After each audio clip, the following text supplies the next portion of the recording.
ধানতেরাসের দিন ক্যারেট লেনের সায়া থেকে আমি অর্ডার করেছিলাম মার জন্য এই গিফটটা।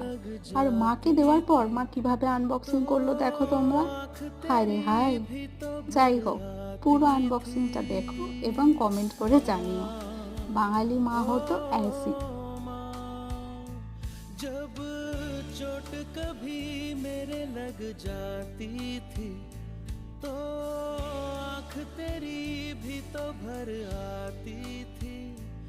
एक छोटी सी फूंक से तेरी सभी दर्द